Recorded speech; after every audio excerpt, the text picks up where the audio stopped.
The dock smelled like salt, diesel, and the particular cruelty of broken promises. Lieutenant Commander Zola Mensabria had survived a Category 4 hurricane off the coast of Okinawa, a knife to the ribs in a Djibouti alley, and 7 years of men who thought her uniform was a costume.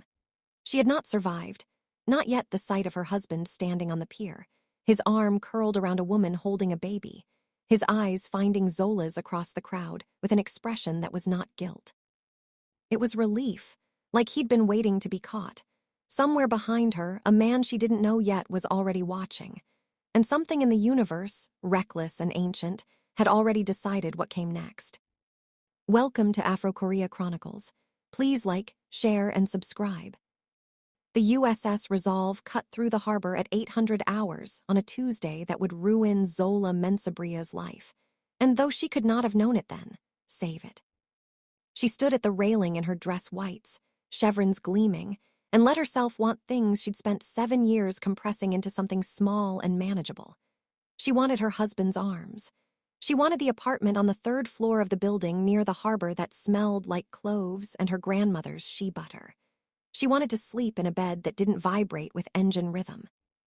She wanted Park Dae-won, who had proposed to her in Accra with a ring his mother helped him pick out, who had held her face in the parking lot of Norfolk Naval Station, and sworn that he would be here when she came back. He was here. That was the tragedy of it.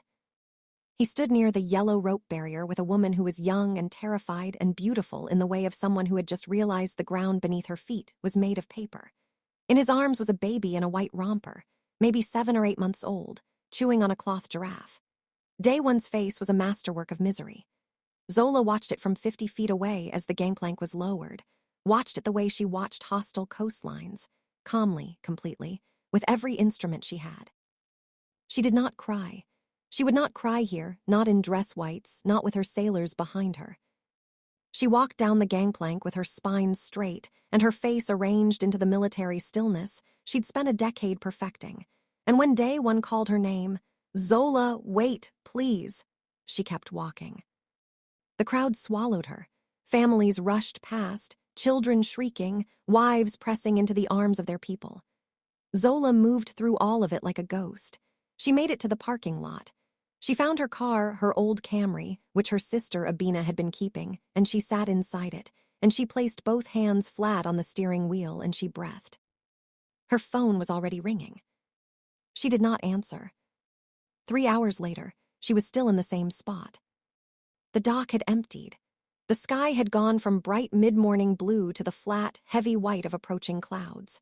Zola had eaten nothing and drunk nothing, and the missed calls had climbed to 37, mostly Dae-won, 7 from her sister Abina, 3 from her commanding officer, 2 from an unknown soul number she did not recognize.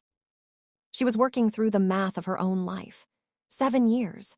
She had left at 28. She had missed 2 funerals, 1 wedding, a pandemic, and apparently her husband's entire second act.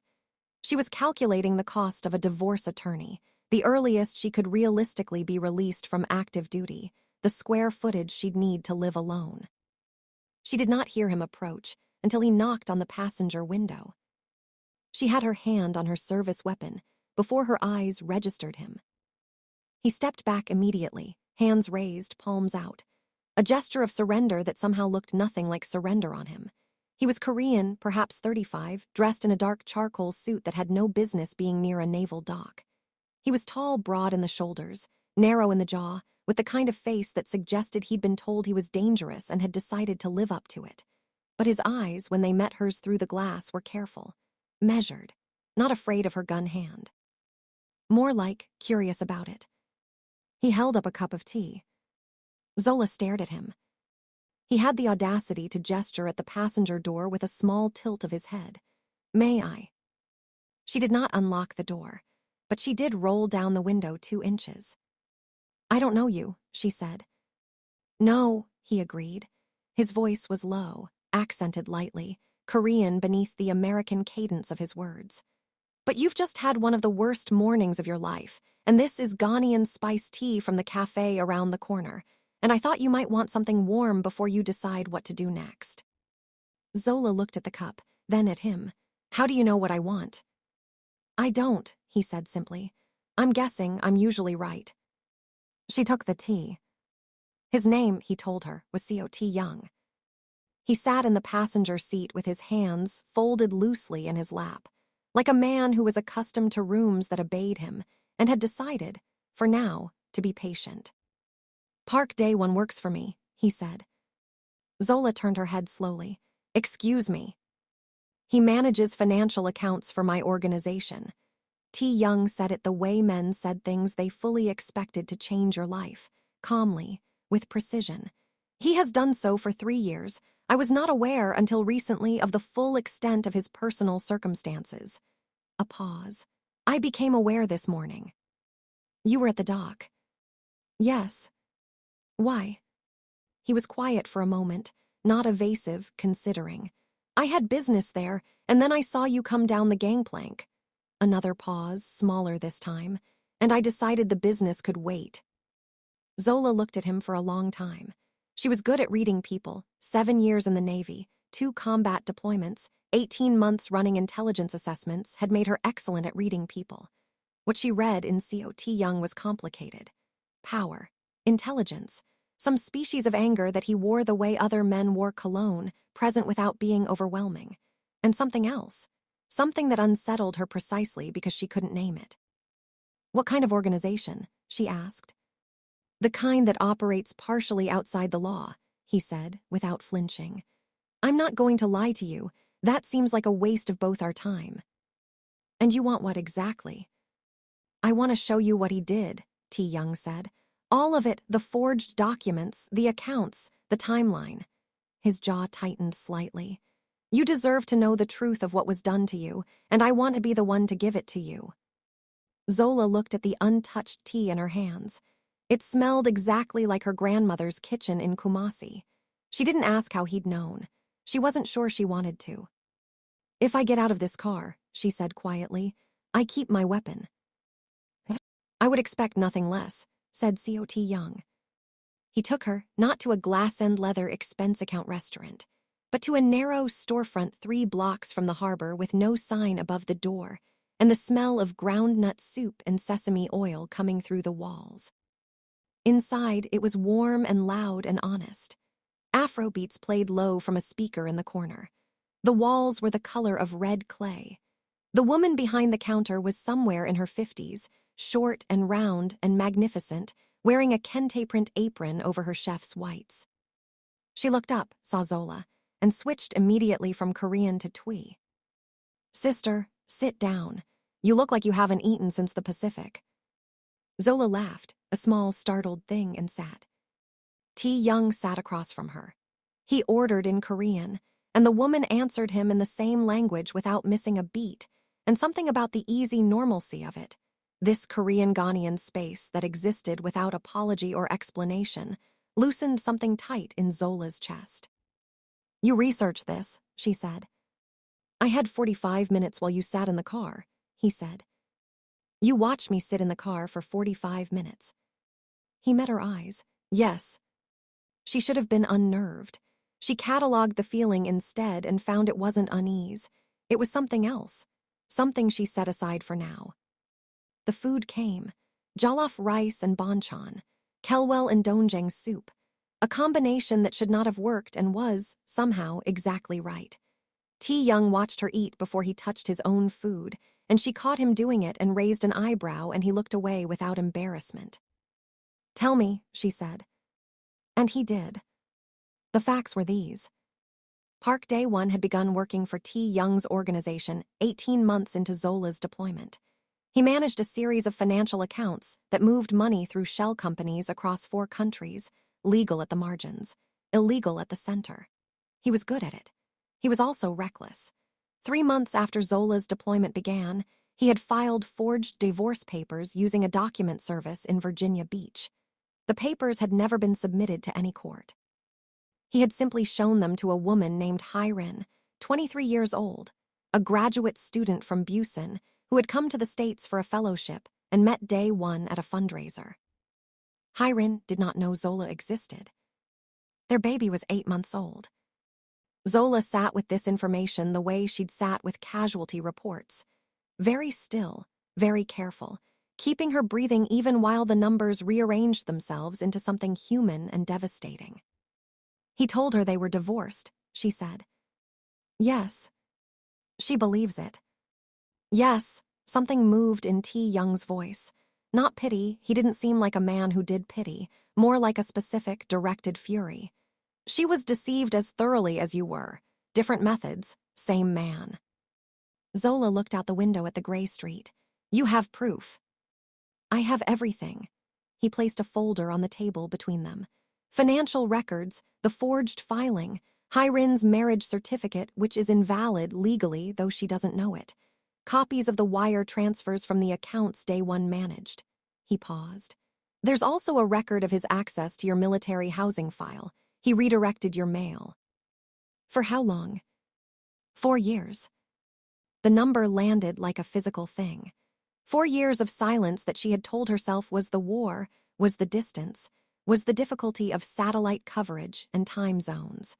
4 years of a marriage she'd been tending alone like a garden she couldn't see. I want a divorce, she said. Legal, thorough, and expensive for him. I know a lawyer, T. Young said. I'll find my own. Of course. He didn't argue. He folded his hands on the table and watched her with that careful, steady attention that she was beginning to understand was not surveillance. It was something else, something she wasn't ready to name. Why are you doing this? She asked. His jaw shifted. Because loyalty should mean something, and men who throw it away like trash deserve to have it cost them. He paused. And because I saw your face on that dock and I couldn't, he stopped. Couldn't what? Walk away, he said simply. The following morning, T. Young's office was on the 32nd floor of a building that did not advertise what happened inside it. Biometric entry. Security in suits who moved like former military and nodded at T. Young with the particular deference of people who were afraid of him and respected him in equal measure. Zola wore civilian clothes, dark trousers, a cream blouse, her natural hair pulled back with a single gold clip that had been her mother's. She walked into the building with her service weapon holstered under her blazer and her face arranged into the expression she used for hostile briefings. T. Young was already at his desk when she arrived.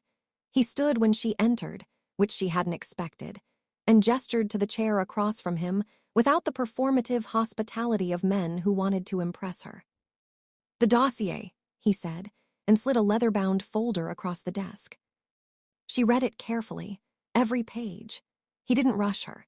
He sat back in his chair and watched the city through the floor-to-ceiling windows, and she was aware of him the way you're aware of the sun, not looking directly at it, but feeling its direction constantly.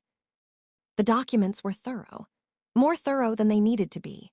He had included Day One's original employment agreement, the accounts ledger, the forged divorce filing with its specific typography inconsistencies highlighted in red, the wire transfer records, and a separate sealed envelope labeled for Hyrin, when she is ready. Zola looked up. This is for her too. She deserves the truth as much as you do, T. Young said. Zola looked at the envelope, then at him. Something shifted in her chest, a gear she hadn't known was stuck. She set the envelope down carefully. What happens to Day One? She asked. That depends on you. I want no violence. I understand. I mean it. Whatever your organization does, I don't want him hurt. I want him legally destroyed. I want him to stand in a courtroom and account for every forged document and every redirected letter. She paused. And I want him to pay Hyrin's legal fees. T. Young looked at her for a long moment. Most people in your position would want blood. I'm not most people, she said. No, he agreed, and something in his voice had changed, lower, quieter, more private. You're not. She chose the meeting place because it was hers. The Korean night market near the waterfront had opened 5 years ago and had become, quietly, one of Zola's favorite places in the world. She'd discovered it during leave 2 years into her deployment and had carried the memory of it through 2 combat zones and 1 hurricane. The smell of tteokbokki and the sound of a live acoustic guitarist playing something that drifted between Seoul and Lagos. The lights strung between metal poles. The vendors who knew regulars and remembered orders. She told T. Young the time and address over text and added only, "I'll be there. You don't have to be." He was there before she arrived.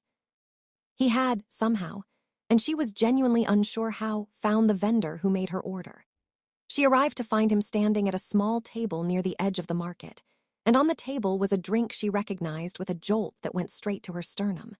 Her grandmother's hibiscus ginger blend, the specific one her grandmother made during Harmattan season in Kumasi, with extra cinnamon and a slice of dried orange.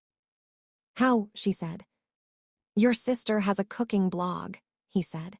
"She posted the recipe in 2021 with a note that it was your favorite. I made a few adjustments based on what was available here." Zola stared at him. "You read my sister's cooking blog." "I read everything relevant to things I care about." The words landed between them, and neither of them moved to pick them up. He sat across from her. The market moved around them. Laughter, music, the hiss of grills, the bright, ordinary life of a city that didn't know or care about the extraordinary weight of the conversation happening in its middle. She told him about Accra. She didn't plan to, it came out of her sideways, the way real things do. She told him about the house her mother grew up in, the way Labadi Beach looked at 5 in the morning before the fishermen came, the smell of the market near Makola, and the sound of high-life music from a radio in a taxi at rush hour. She told him about the year she decided to enlist, standing on a beach in Cape Coast near the castle, feeling the weight of everything that had happened in that place, and deciding that she wanted to spend her life doing something that mattered. T. Young listened. He did not perform listening. He was not nodding in the strategic way of someone waiting for their turn to speak. He was simply there, inside what she was saying, and she found that she could not stop. She talked until the market was half empty and the guitarist had gone home. "You should come to Ghana someday," she said finally. "I intend to," he said, and his eyes were steady and certain, and she understood from the way he said it that he didn't mean someday in the abstract. He meant someday with her. She looked away first. The following week, the lawyer Zola had hired, a formidable woman named Attorney Park Sujin, who had no connection to T. Young and charged like a small government, filed the initial divorce proceedings. Day one attempted to contact Zola through 6 separate channels. She blocked them all. T. Young called once, in the evening, to confirm the documents had been received. The call lasted 4 minutes and 13 seconds and was professionally appropriate, and left Zola standing in her kitchen afterward with her hand pressed flat to the counter, doing the same controlled breathing she used in combat situations. She called her sister Abina. "He's a criminal," Zola said. "Is he only a criminal?" Abina asked. Zola hung up. A few days later, she went back to the night market alone. She had a debriefing at the base in the morning, and she needed something uncomplicated: food, noise, the ordinary comfort of a crowd.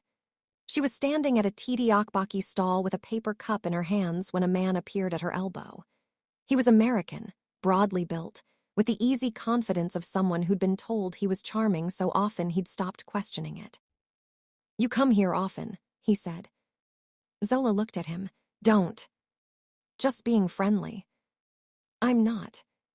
He laughed like that was an invitation and moved slightly closer, and Zola was calculating the exact number of words it would take to end this interaction surgically when she felt a change in the air to her left.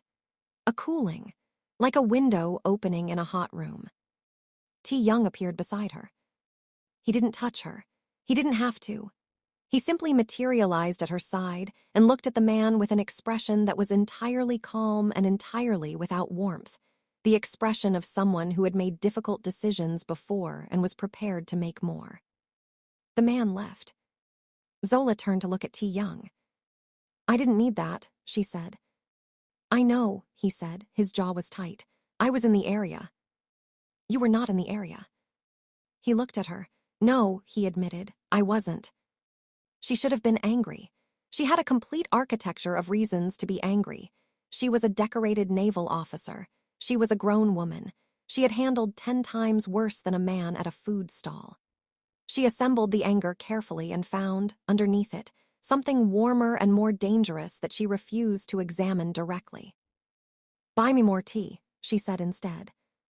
Something relaxed in his face, just slightly, like a held breath released. "Yes," he said.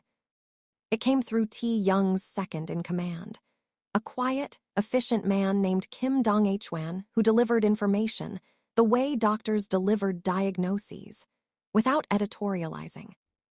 A faction in Seoul, internal to T. Young's organization. They had been monitoring Day One's accounts for their own purposes and had noted the sudden legal disruption. They had also noted, through surveillance of Day One's communications, that someone with significant resources was helping Zola dismantle her husband's financial duplicity. They had traced it to T. Young. And they had identified Zola. T. Young told her himself. He called her to his office, not the official one, but a smaller room on a lower floor with no windows and a table with only 2 chairs, and he told her everything. The faction, the surveillance, the fact that she had been photographed leaving his building on 3 separate occasions. "They may use you as leverage," he said, "against me." Zola sat with this, "because they think I matter to you." He didn't look away. "Yes. Do I?" The question sat between them. The room was very quiet. "Yes," T. Young said. Zola breathed. "How long has this faction been active?" 8 months. "And you've been managing them?" "Yes, until now they've been manageable." His hands were flat on the table. She had noticed that he held himself very still when he was controlling something significant. "They are escalating. I have people positioned. You will not be harmed." A pause, and something dropped through his voice, something lower and more fundamental. "I will not allow you to be harmed." "That's not a guarantee you can make." "I'm making it anyway." She looked at him for a long time. 7 years in the Navy had given her an excellent sense of men who said things they meant and men who said things they needed to be believed. T. Young was the first kind. She was almost completely certain of it. The almost was doing significant work. "What do you need from me?" she asked. "Let me move you to a safer location for 2 weeks, one of my secured properties. You'll have full autonomy, it's not a cage. You can continue your legal proceedings, your debriefings, anything you need." He paused. "I'll stay elsewhere." "Why?" "Because I don't trust myself to stay elsewhere if I know you're in danger," he said. It came out very directly, without performance, like a confession made to save time. "And you need to be able to trust the space." Zola looked at the table, then at him. 2 weeks, she said. She moved into the secured property, a clean, high-ceilinged apartment on a residential street that looked ordinary and was not, on a Thursday. By Saturday, T. Young had broken his own rule. He appeared at the door at 9 p.m. with takeout containers, and the expression of a man who had argued with himself at length and lost. "You said you'd stay elsewhere," she said. "I'm checking security," he said. "You're holding jollof rice." "I'm checking security, and I brought dinner." She let him in. She was not going to examine why she let him in. They ate at the kitchen table with the city lights below them and the rain starting against the windows, the particular percussion of a late-season storm rolling in off the water. T. Young had, inexplicably, also brought a playlist. He connected it to the small speaker on the counter without asking, and Afrobeats filled the kitchen, something easy and rhythmic that made the space feel lived in. "You researched this too," she said. "Your sister's blog," he said.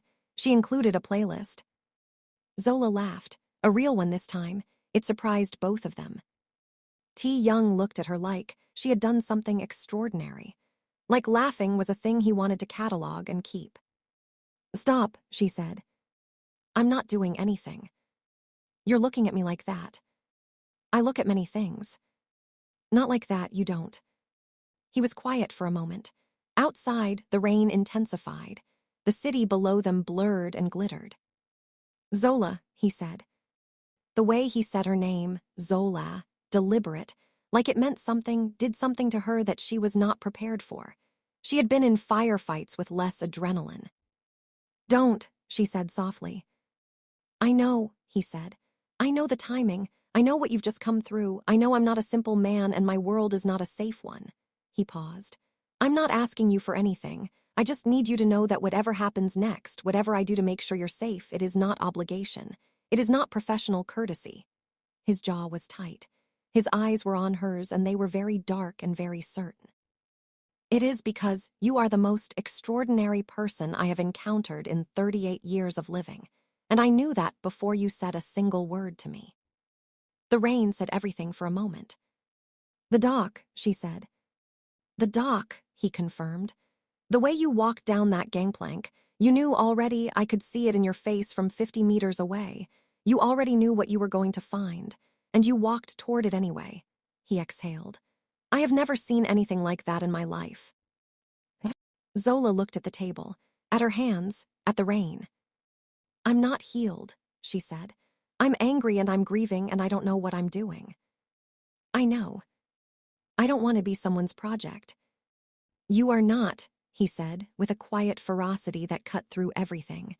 You are not a project. You are not a rescue. You are a woman I want to know all the way through for as long as you'll allow it. He paused. That's all. She looked up at him. The rain filled the silence. I need more time, she said. I have time, he said simply. I'm not going anywhere.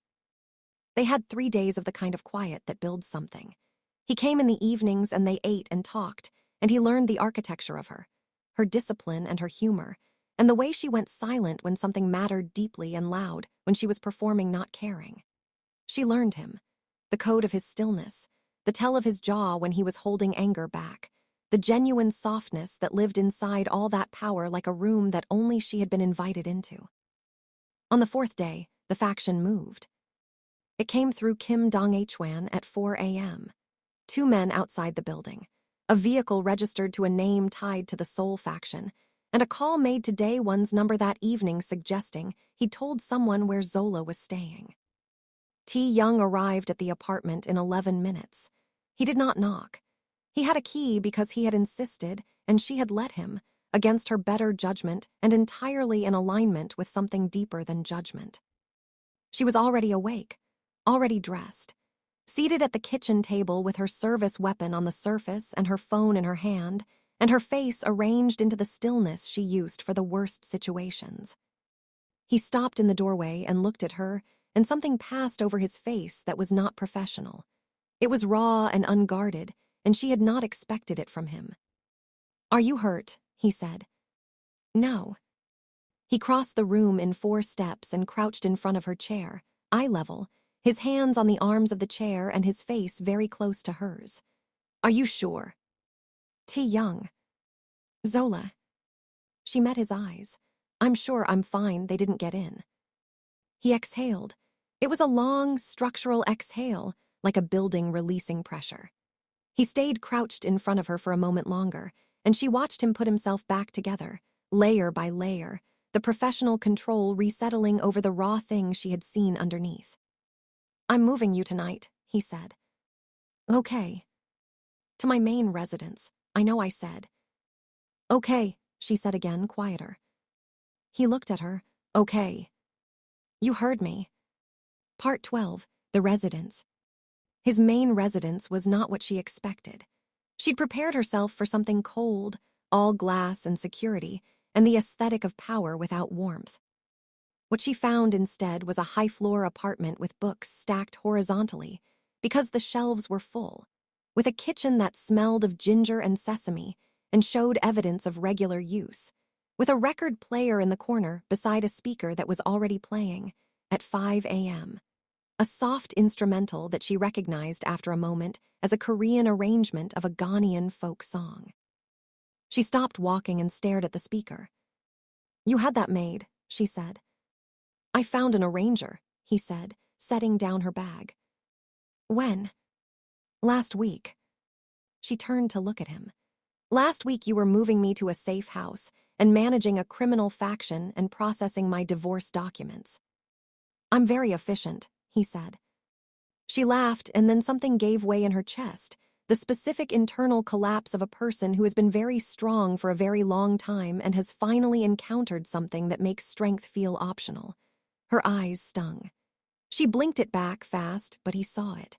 He saw everything. He crossed to her. He did not reach for her. He stopped close enough that she could feel the warmth of him and put his hands in his pockets and looked at her with that steady, certain patience. "You can cry," he said quietly. "I don't. I know you don't need to. I know you're not asking for permission." His voice was very low. "I'm just telling you that you're allowed to here, in this space, whatever you need." She looked at him for a long time. Then she stepped forward and pressed her forehead to his chest, and he brought his arms around her, careful, and then not careful, pulling her into him like she was something he had been holding his breath for, and she let herself cry. Just briefly. Just enough to release whatever 7 years and 1 devastating dock and 3 days of rain had put inside her. He held her the whole time. He said nothing. He didn't need to. What happened next existed only between them, in the particular language of closeness and trust, and 2 people finally choosing, without words, to stop performing distance. She was gone when he woke. Not fully gone, her things were still there, her blazer folded over the chair, her grandmother's gold clip on the bathroom counter. But the apartment was quiet in a particular way that told him she'd been gone for hours, and there was a single note on the kitchen table written on the back of a takeout receipt. "I don't know how to do this. I'm sorry." He read it twice, then he put on his shoes. She had gone to the harbor. He found her there in 40 minutes, not because he'd tracked her phone, though he had the ability, but because he had paid attention to her and knew that when she needed to think, she went to water. She was standing at the railing where she'd first come off the ship, in the same spot, in the early morning gray, and she heard him coming and turned, and the expression on her face was everything he'd feared and hoped for, terrified and trying to hide it, and not quite succeeding. "Zola." "Don't." She held up one hand. "I know what I'm going to say, and I need you to let me say it." He stopped. He put his hands in his pockets. He waited. "You are a complicated man," she said. "Your world is dangerous and criminal, and I have spent 7 years building a career in service of the law, and I should not be anywhere near you." She swallowed. "And I am not a woman who does things she should not do. I have never been that woman. I am the woman who follows the rules and keeps her head down and trusts the structure." Her voice cracked slightly. "And I trusted the structure, and it gave me a husband who built a second life on my absence, and now I'm standing here and you." She stopped. "And I what?" he said quietly. "You look at me like I'm the only thing in the room," she said. "And I don't know how to survive that. I don't know what to do with someone who shows up. I have never in my entire adult life had someone who just shows up." He walked toward her, slow, steady. "I'm not asking you to know what to do," he said. "I'm not asking you to have this figured out. I'm not asking you to choose between who you are and what this is." He stopped in front of her. "I am asking you to stay, just stay, and let whatever this is be what it is." She looked up at him. Her eyes were bright. "I'm scared," she said. "I know." He reached up and brushed one thumb across her cheek, the gentlest he had ever touched anything. "So am I." That undid her completely. The faction in Seoul was dismantled over the following 3 weeks through a combination of legal maneuvering, financial exposure, and the kind of internal organizational pressure that T. Young applied with surgical precision. He kept Zola informed of each development, not because she asked, but because he had decided early that transparency was the only foundation he trusted. Day 1 appeared in court. The forged documents were entered into evidence. Hyrin, represented by attorney Park Soo-jin, sat in the courtroom and learned the truth about her marriage in a room full of fluorescent light and legal language. And Zola, sitting 2 rows away, watched her and felt, not triumph, but something quieter and sadder and more human. After the hearing, she went to her. They sat outside the courthouse on a concrete bench and neither of them said anything for a while, and then Hyrin said, in careful English, "He told me you were cold, distant, that you chose the Navy over him." "I chose both," Zola said. "He just couldn't wait for both." Hyrin looked at her baby, sleeping in the carrier on her chest. "What do I do now?" "Attorney Park Soo-jin," Zola said. "She'll take his money and give it to you. She's very good at that." Hyrin almost smiled. "You are not what I expected." Neither are you, Zola said. Part 16, The Build. The weeks that followed were the strangest and most ordinary of Zola's life. She stayed in T. Young's apartment, her own room, her own space, with the slow encroachment of small domesticities that neither of them named. Her grandmother's recipe appeared in the kitchen, cooked by him, imperfectly but earnestly. His record collection expanded by 3 Ghanaian albums. She started leaving her gold clip on the nightstand by habit, and he stopped moving it by choice. He was, she discovered, a deeply private man in public and a remarkably open one at home. He told her about his father, a man who had built his empire through ruthlessness and died respecting nothing, and about his decision, at 22, to run the organization differently. Not cleanly, but differently. He told her about the years he'd spent learning to separate power from cruelty, and she listened with the particular attention she gave to things that mattered. She told him things she had not told anyone, about the hurricane, about the alley in Djibouti, about the year she'd cried in a supply closet for 20 minutes and then gone back to the briefing room and run a 2-hour intelligence session without anyone knowing. He listened without flinching, without the particular condescending awe that some men gave to women who were strong, the awe that was really just surprise. He listened like she was a person, like her life was a thing he wanted to understand. She fell in love with him over dishes and debriefings, and 3 a.m. conversations about Accra and soul, and the specific loneliness of being exceptional in a world that wanted you ordinary. She did not tell him, yet. He did not tell her, yet. They were both waiting for something they couldn't name, some moment large enough to hold what they were building. It came on an unremarkable Thursday. She was on the phone with Abina, walking through the kitchen, and she said casually, because it had become casual, "I'll ask T. Young." And Abina went very quiet and then said, "Oh, Zola, you're gone for him, aren't you?" She hung up. T. Young was in the living room, with a report he was pretending to read. She stood in the doorway and looked at him. This man who had walked toward a woman sitting alone in a parking lot with her hand on a weapon, and offered her tea from her grandmother's recipe. This man who had built her a music arrangement at 4 a.m. and moved 3 criminal operatives so she could sleep safely. This man who had crouched in front of her chair in the middle of a security crisis and asked, "Are you hurt?" like the answer, was the most important information he'd ever needed. "T. Young," she said. He looked up. "I'm in love with you," she said. "I've been trying not to be, and I can't find any more reasons not to say it." He set the report down. He crossed the room. He cupped her face in both hands and looked at her the way he'd been looking at her since the dock, like she was the most significant thing he had ever encountered. And then he said, against her forehead, "I have been in love with you since you walked down that gangplank and didn't break." She pulled back just enough to look at him. "That was before you knew me."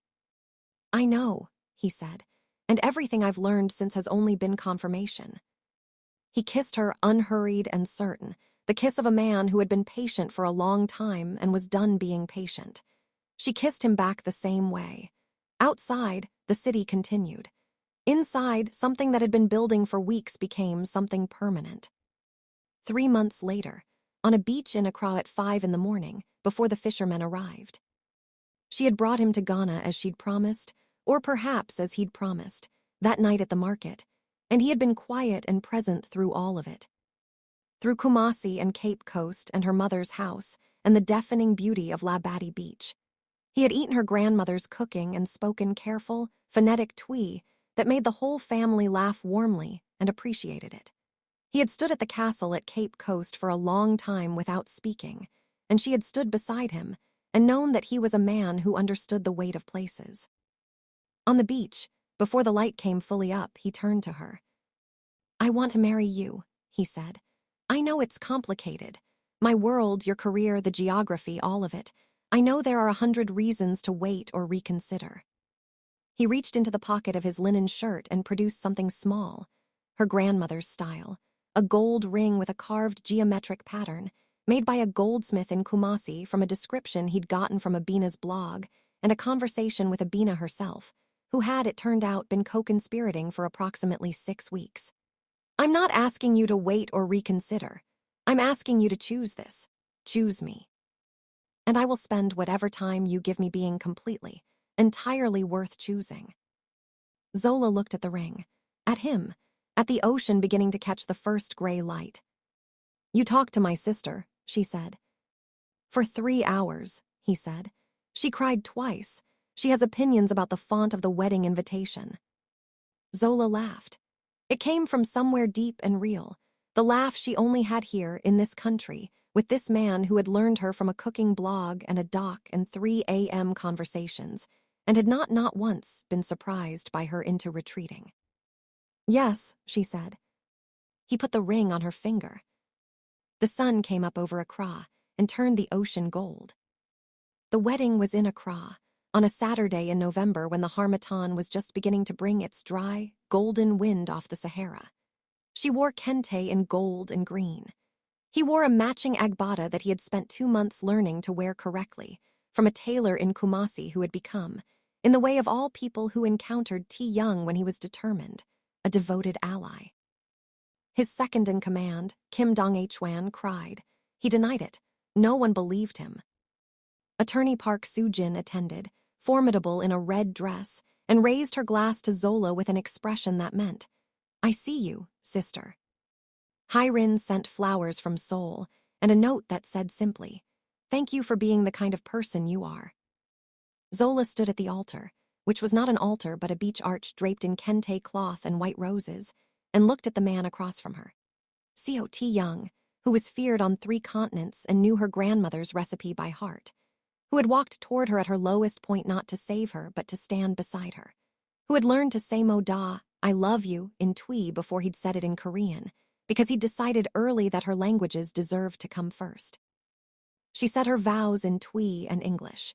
He said his in Korean, and then, careful and earnest, in Twi, reading from a small card she'd helped him practice for 3 weeks, and her mother made a sound in the front row that was the exact frequency of a heart breaking open with joy.